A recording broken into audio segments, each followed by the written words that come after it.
Welkom by Môre onder die soeklig, waar ons dophou hoe die idees van vandag die wêreld van môre vorm. Stel jou dit voor, 'n wêreld waar jou slimfoon nie net jou e-posse bestuur nie, maar dalk help om besluite oor jou loopbaan te neem of selfs moeilike etiese keuses te doen. Kunsmatige intelligensie of KI is oral om ons. Dis in ons motors, ons mediese toetse, ons sosiale media, selfs in kuns en musiek. Maar die groot droom en die heilige graal bly kunsmatige algemene intelligensie of kortweg KAI. 'n Vorm van intelligensie wat soos 'n mens kan leer, redeneer, aanpas in enige taak, in enige konteks. Die wedloop om dit te berei is nou in die gang. Reuse soos OpenAI, Google DeepMind en xAI spandeer miljarde om eerste te wees. Maar die vraag is nie net wie wen nie, dit is hoe ons daar kom. En wat 'n soort wêreld ons teen daardie tyd bou. Vandag plaas ons die 5 kernhulpbronne vir hierdie wedloop onder die soeklig.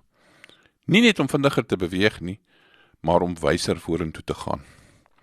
Eerstens, berekeningskrag, die nuwe olie van ons eeu.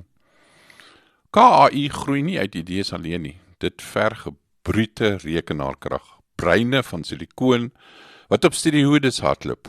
Die jongste taalmodelle gebruik miljarde parameters, wat reuse datasenters met duisende GPU's en hoë energie verslind.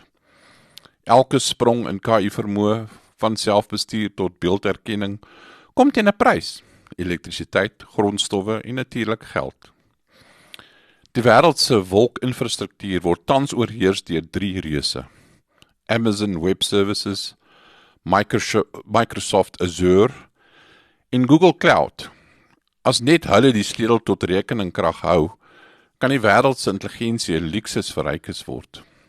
Daarom is oop toegang belangrik. Platforms soos Hugging Face of internasionale samewerking soos die EU se AI-fabriek, waar navorsers wêreldwyd kan bydra. Sonder demokratiese toegang tot rekenaarkrag hou ons nie KI vir almal nie, ons bou 'n fort vir die elite. Tweedens, data, die ekosisteem van intelligensie. As rekeningkrag die masjien is data die wêreld waarin KI groot word. 'n Kind wat net in 'n klein tuin speel, leer nooit van die wildernis daar buite nie. Net so leer KI slegs uit dit wat in sy data leef. As daardie data bevooroordeel of skeef is, sal die masjien se oordeel ook wees. Studies wys hoe KI-stelsels mense verkeerd beoordeel in aanstellings en kredietevaluasies omdat hulle uit skewe data leer. Ons het dus skoon, diverse en eties verkrygbare data nodig, wat mense van elke kultuur en elke taal weerspieël. Ook nuwe maniere om data te skep, soos sintetiese data, wat 'n gelyke verteenwoordiging bevorder sonder om privaatheid te skend. Die vraag is eenvoudig maar diep. Watter wêreld leer ons vir die masjien om te sien? 'n Wêreld van uitsluiting of een van insluiting? Derdens, menslike kundigheid. Intelligensie oor intelligensie.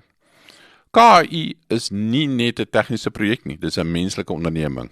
Om dit te bou, moet verskillende breine saamwerk, ingenieurs, neurowetenskaplikes, filosowe, kunstenaars en etici.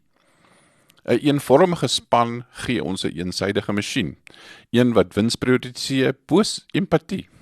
Ons het 'n verskeidenheid nodig, vroue in KI-onderwerp, inheemse kennis vir volhoubaarheid, kunstenaars wat kreatiwiteit byvoeg, en filosowe wat vra, wat beteken dit om bewus te wees?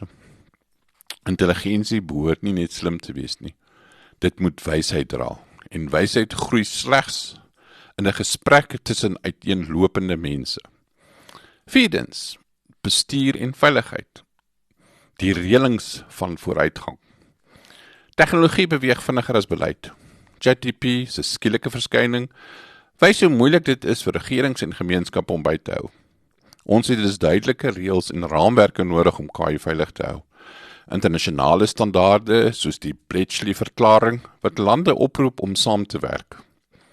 Soos kernenergie of klimaatverandering, moet ook KI deur wêreldwye samewerking bestuur word.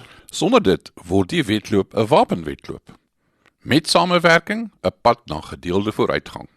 Vyftens en laastens, energie en volhoubaarheid, brandstof vir die verstand. Elke nuwe generasie KI gebruik meer energie as die vorige een. Die opleiding van net een groot model kan soveel koolstof vrystel soos 5 huishoudings oor hulle hele leeftyd. As KI tydens 'n klimaatkrisis gebou word, kan dit die krisis vererger. Datacenters gebruik reeds omtrent 2% van die wêreld se elektrisiteit en dit groei eksponensieel. Die toekoms van intelligensie moet dus groen wees, met son- en windkrag, vir datacenters, koolstofdoeltreffende algoritmes en KI wat self kan help om energie te bespaar, soos DeepMind wat windplase se uitset help optimaliseer. 'n Ware intelligente stelsel sal nie net slimmer wees nie, maar ook wyser. Genoeg om die planeet wat dit huisves te beskerm. Die wegneem idee. Die pad na kunsmatige algemene intelligensie is nie 'n wedloop teen die horlosie nie. Dis 'n toets vir balans en wysheid. Rekenaarvermoëns, data, menslike insig, bestuur en volhoubaarheid. 5 elemente wat saam bepaal hoe verantwoordelik ons hierdie nuwe intelligensie sal bou. Miskien is die vraag nie wanneer AI kom nie, maar wie ons sal wees wanneer dit arriveer. Slimmer, ja waarskynlik, maar hopelik ook wyser. Die toekoms van intelligensie, kunsmatig of menslik, sal bepaal word deur die wysheid waarmee ons dit skep. Ek is Rian van Vuren, jou gasheer, en jy het geluister na Môre onder die soeklig. Tot volgende keer, hou jou gedagtes op môre gerig.